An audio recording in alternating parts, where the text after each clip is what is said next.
গাজামুখী ত্রাণবাহী জাহাজের বহর global Sumud ফ্লোটিলার শেষ নৌযানটিকেও আটক করেছে ইসরায়েল। আজ দ্য ম্যারিনেট নামের যানটি গাজা উপকূলের কাছে পৌঁছানো মাত্রই ইসরায়েলি সেনারা তা ঘিরে ফেলে।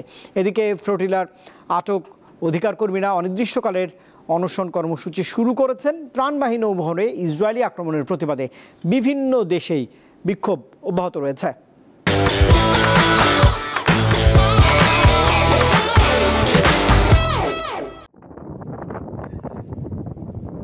ইসরায়েলি সেনাদের ফাঁকি দিয়ে 2 দিন ধরে গাজার উদ্দেশ্যে অবিচল ছুটে চলছিল গ্লোবাল সুমুদ ফ্লোটিলার দ্য ম্যারিনেট নামের জাহাজটি।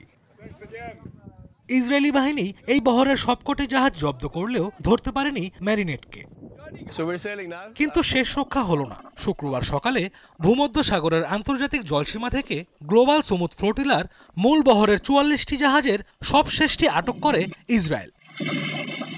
গাজার জলসীমার কাছাকাছি পৌঁছালে ইসরায়েলি কমান্ডাররা জাহাজটিকে চারপাশ থেকে ঘিরে ফেলে। এক পর্যায়ে নৌযানটিতে উঠে পড়েন তারা। এ সময় জাহাজে 6 জন আরোহী ছিল। মেরিনেটের আগে বৃহস্পতিবার ইসরায়েল ফ্লোটিলার মূল বহরের বাকি সবকটি নৌযান আটকে দেয় এবং সেগুলোতে থাকা বিভিন্ন দেশের মানবাধিকার কর্মী ও ক্রুদের আশদোদ বন্দরে নিয়ে যায়। বন্দরটিতে 600-র বেশি পুলিশ মোতায়েন করেছে নেতানিয়াহু সরকার। অভিযোগ উঠেছে গ্লোবাল সুমুদ ফ্লোটিলা থেকে আটক অধিকার কর্মীদের উপর নির্যাতন ও নিপীড়ন চালাচ্ছে ইসরায়েল। সামাজিক যোগাযোগ মাধ্যমে এক ভিডিওতে দেখা যায় আটক হওয়া শত শত অধিকার কর্মীকে মেঝেতে বসিয়ে ইসরায়েলের জাতীয় নিরাপত্তা মন্ত্রী ইতামার বেন গভির তাদের সন্ত্রাসী বলে ভৎসনা করছেন। আটক সবাইকে কারাগারে রাখা হয়েছে বলে জানিয়েছে ইসরায়েলের গণমাধ্যম। সেখানে তারা অনশন শুরু করেছে বলে জানায় International Committee to Break the Siege of Gaza নামের সংগঠন।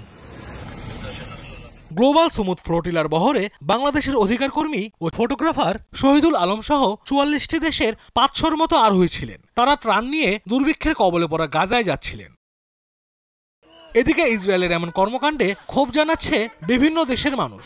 বিক্ষোভ হচ্ছে France, Spain, Italy, Germany, Switzerland, তুরস্ক, গ্রিস, বেলজিয়াম সহ ইউরোপের বিভিন্ন দেশে। এছাড়া Bangladesh, Malaysia, Tunisia, Colombia, Venezuela সহ আরো অনেক দেশের মানুষ এই প্রতিবাদে অংশ নিচ্ছে।